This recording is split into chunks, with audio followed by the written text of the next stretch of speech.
Okay, I think that's enough time. We'll go ahead and get started out of respect of everyone's time. My name is Brendan, and I am part of the Agronomy Graduate Student Organization here at Purdue. And this is our weekly edition of the Graduate Student Seminar Series. Today, we have Katherine Pivaral presenting. She graduated from Zamorano University in Honduras. She's originally from Guatemala, and she is here at Purdue as a visiting scholar with Dr. Camarano. And so today, she is going to talk to us a little bit about the solidarity economic model. So a couple other reminders is please remember to keep yourself muted and type any questions you may have throughout the presentation in the chat, and Kathy would be happy to answer them at the end. So here is Kathy. Okay, thank you, Brendan. So can you confirm that you are able to hear me and to see my screen? Yep, everything is working good. Okay, thanks. Perfect. So good morning, everyone. Today I'm glad to share with you my research, that is the comparison of two agro-industrial chains in solidarity economy and the experiences of Guatemala, which is my country, and Italy.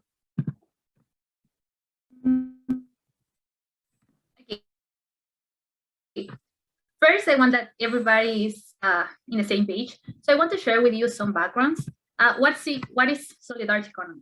In literature research, you can find that solidarity economy looks for practices with values of solidarity, reciprocity, and sustainability.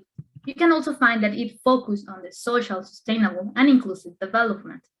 In more informal way, you can find that it's a global movement where people and planet are prioritized, and it tries the participatory democracy, cooperative, and public ownership. Okay. Then, first I want to show you where is Guatemala. Guatemala is in Central America, and here has two major ethnic groups, that is indigenous with Mayans and also the mestizos. Our market depends on traditional commercial crops. So for traditional farmers, the most important products are corn, beans, and squash for domestic consumption. For the commercial plantation agriculture is cotton, coffee, sugarcane, bananas, and cattle. But for Guatemala, solidarity is trying to solve problems derived from inequalities. So today, I'm going to share with you an experience that works with amaranth and all this value chain around the product. Then in Italy is in South Central Europe, and for now it's good to know that Italy is divided in 20 administrative regions. Today we are going to talk about the region of Friuli Venezia Giulia that is situated in the northeastern corner of Italy. And here agriculture there has a lot of inequalities, both in regional and in social aspects. So that's why they try to recover and initiate the traditional native agri-food products. And today, I'm going to share with you the experience of wheat and how they work with this product. They look the solidarity economy as a regional strategy to improve people's life quality. So the objectives for this research was first, build a conceptual groundwork of solidarity economy that allows the interpretation of these experiences. Then make the characterize the actors, organizations, and context of the experience. The first one, the floor of El Pacto de la Farina de Friuli Venezia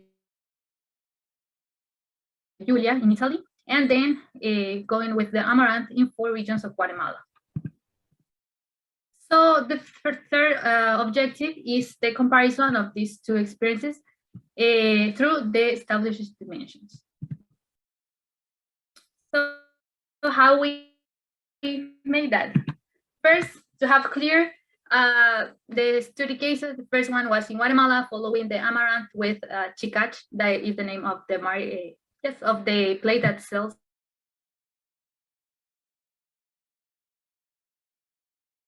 the floor, and the other is the miller that produces this floor. How we get the information?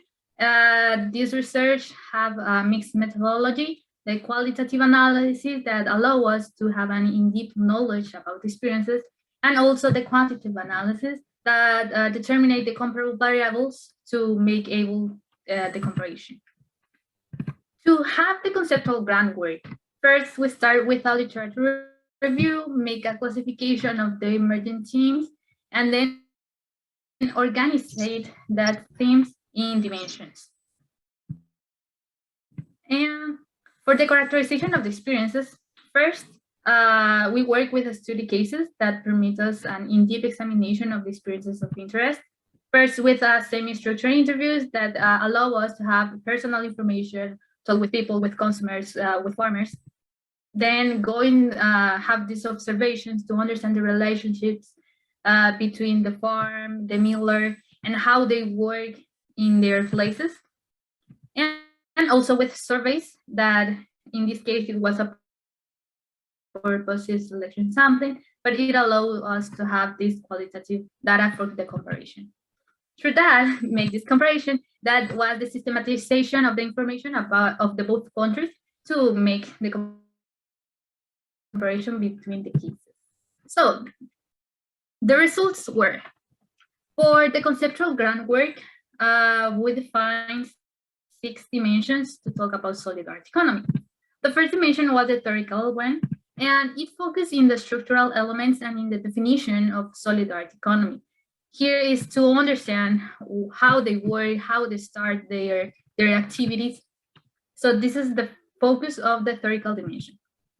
Then, for the agriculture and food dimension, it focused on sustainable production, seed policies, and food sovereignty. They try to explain how they work, if they have a specific mode of production, and what are the focus of these agricultural aspects.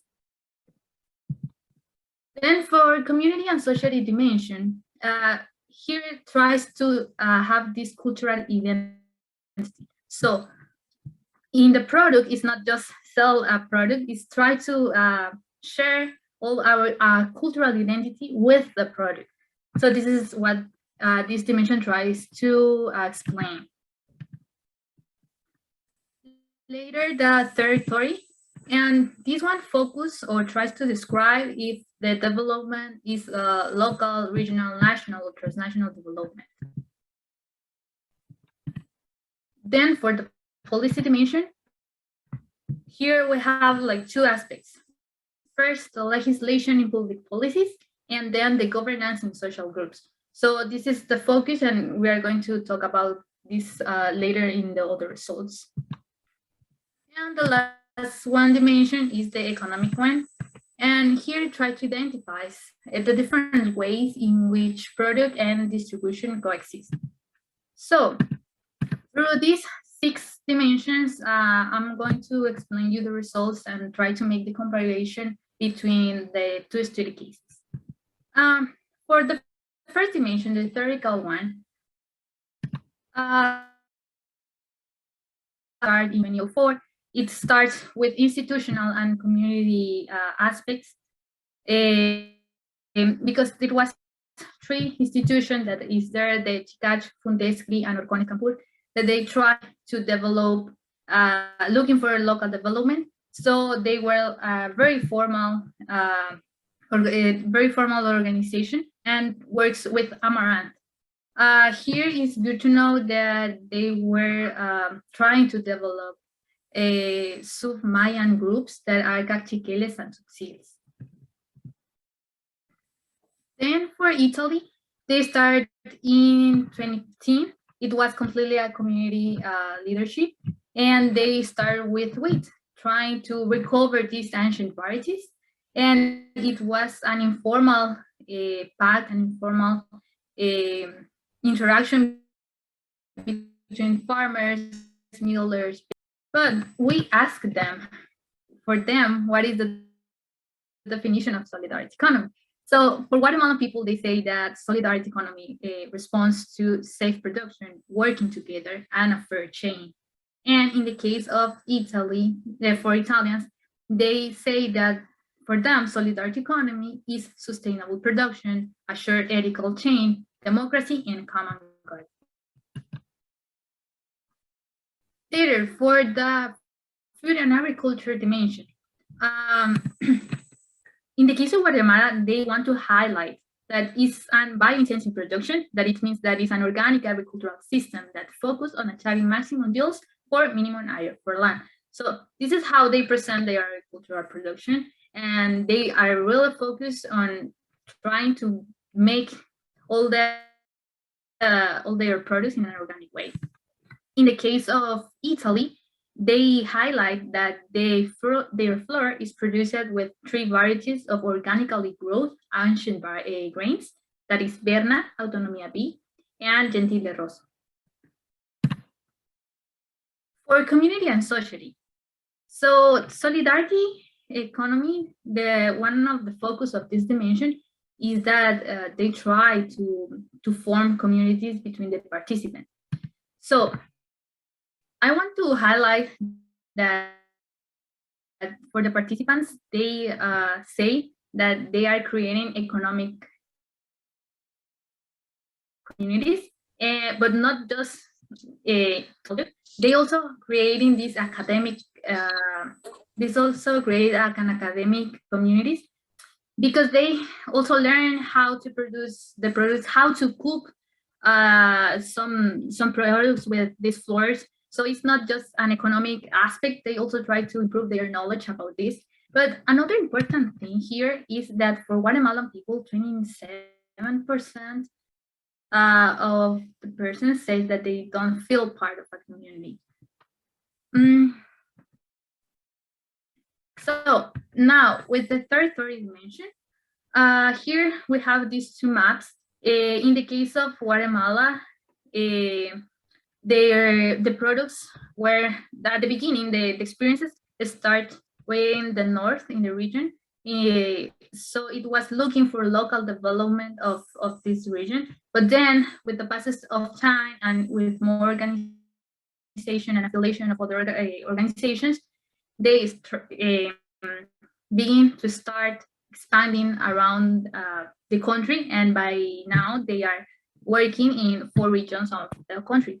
In the case of Italy, they start looking for the development of province. I told you that the focus here is the region of Julia, but this region have men of Gorizia, and then with the pass of time and with the past organization, they were able to expand to the whole provinces, working in the 4. They start expanding the whole region, working in the 4 provinces. Now, for the policy dimension, here's important that they have this background or this support with policy. So we asked them if they know about the awareness of laws. And in the case of Guatemala, 91.9 say that they don't have these political aspects, and 8.10 yes. In the case of Italy, 66.2 say that they don't have politics, and 33.8 yes. But here it's important because in the case of Guatemala, we don't have any policy that supports this kind of economical activities. But in Italy, actually, they have a regional law that passed in 2017 that identifies the principle, the purpose, and the concept of solidarity economy. So that means that this 66.2% of Italians don't know about this regional law. Here is also to know what is the government, how is the interaction between the participants, and we can look that with the type of participation. So for them, it's important to have the assembly attendance because in these places is where the interaction between the consumers and products are. So to make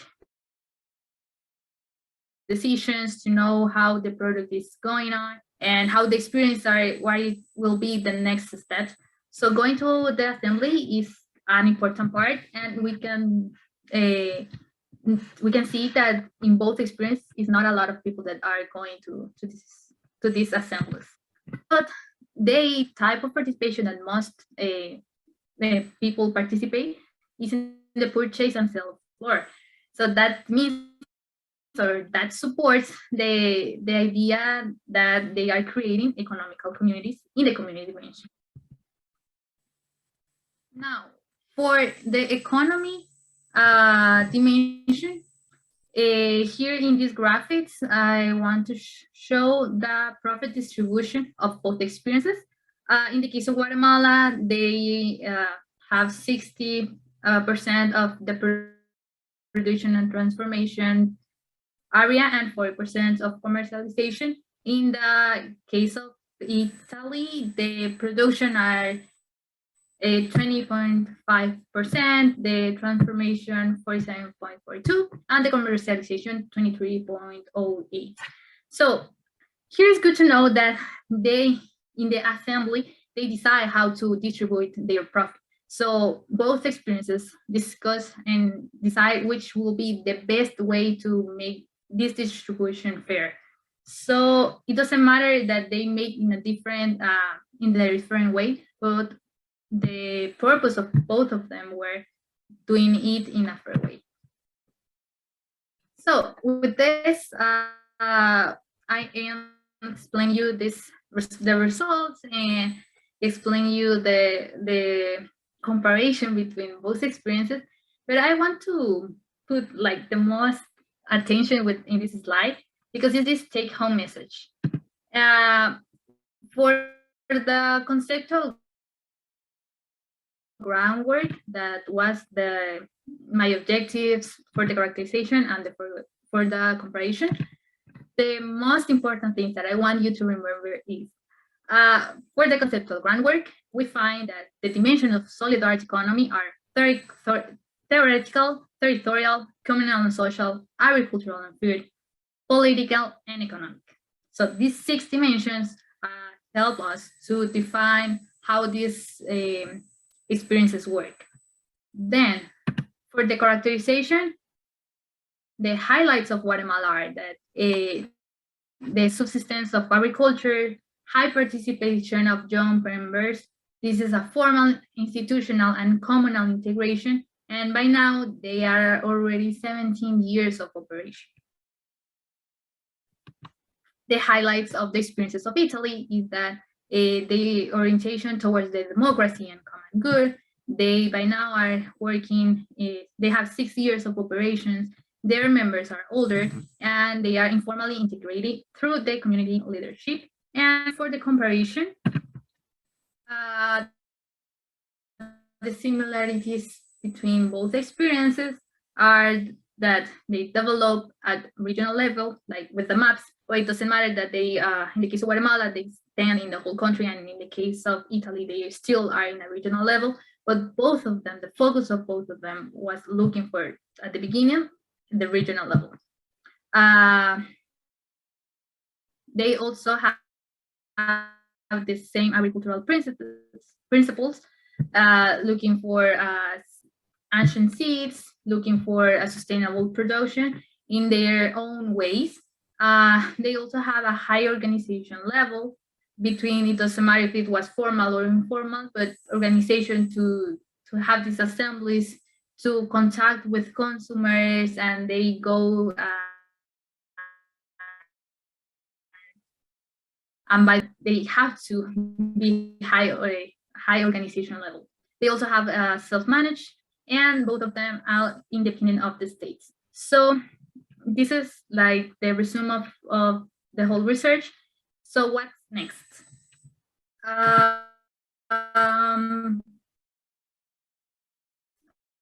Okay.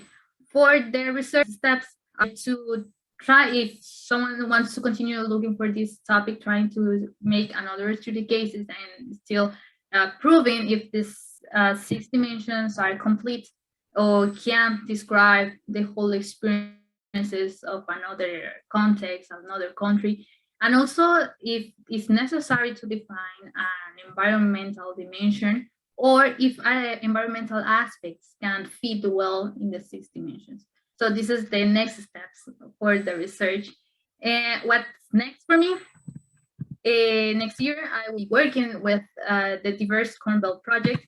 This will be with Dr. Linda Prokopy. And this project is through research, extension, and education activities. The Diverse Corn Belt team will build resilient intensification. So looking for farm level diversity, market level diversity, and landscape level diversity. And I want to invite you to follow this project on Twitter, that Diverse Corn Belt, and there will be like this, continue this project now in the United States. So that's the presentation for now. I don't know if you have any questions about how it works and how it goes. So thank you.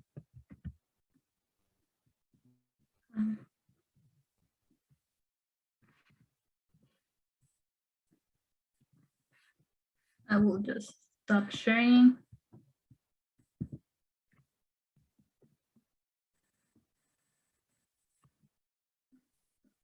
Hi, Kathy. I have a question. Can you hear me? Yes, I can hear you. Okay, so my question is, what was your motivation to conducting this research? Would be if you would do this research again, what would you do different? Okay. Well, first, my motivation is because I always was looking for an integral solution for farmers.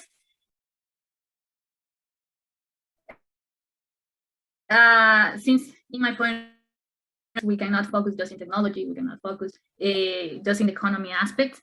I think that it's good to look the whole background of them, the whole experience, the whole case, and through that have like integral solutions.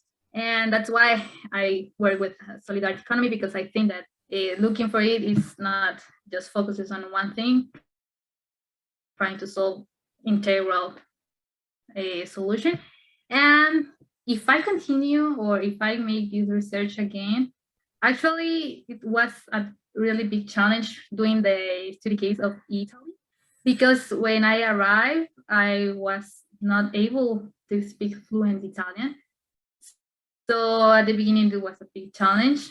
Actually, we decided to work with these experiences, with this specific experience, because one of the women that was in the coordinator group, she speaks Spanish. So it was better communication for this thing. We decided to choose these experiences.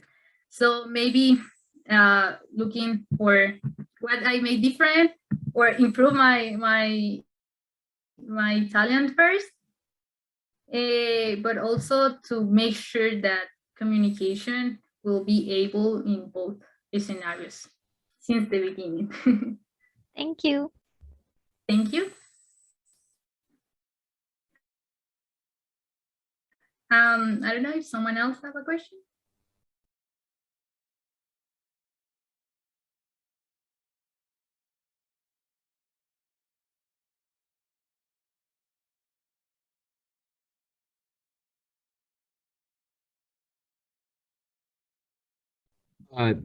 Kathy, you mentioned you'll be working with the Diverse Corn Belt project coming up. Is that, I didn't see, I saw Dr. Linda, I'm sorry, I forget her last name, but is that at a university here in the United States, or where's that at? Oh, yes, sorry. Yes, actually, Linda Prokopy, Dr. Linda Prokopy, she is in the horticultural department. So this project she's the one that is coordinating the project, but I know that there will be other professor. Actually, Dr. Shalamar will be also part of that project. So it's an integrated, an interdisciplinary people inside the research.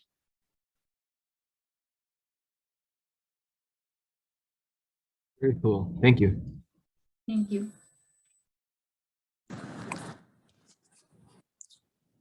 Hi, Kathy. Hi. I was wondering, this is more a question about your opinion based on what you know. So which one would you say it's the most likely country in Latin America to implement solidarity economy? Not as a whole, but like as a good example. Well, actually, I know that in South America, Bolivia and Ecuador are trying to have this kind of politics that supports solidarity aspects. Ecuador is specifically looking for the protection of nature. So I think that each country have their own way to work with solidarity aspects.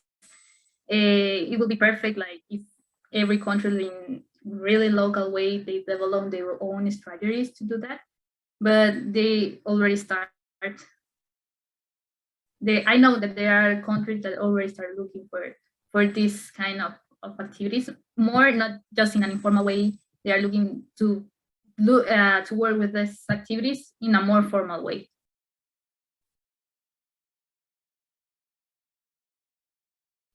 Thank you. Okay, thank you.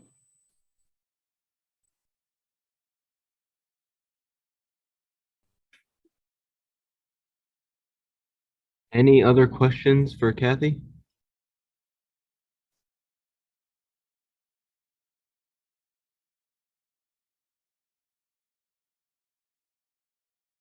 Okay, well, thank you for presenting today. You did a great job. And this has been recorded. So as soon as I figure out where we're going to put these recordings, I think the Agronomy Student Organization has a YouTube channel, so we may put them on there. So I will send information out about where these recordings will be soon. So thank you for coming today. Okay, thank you. And thank you everybody for coming and to hear me. Thank you.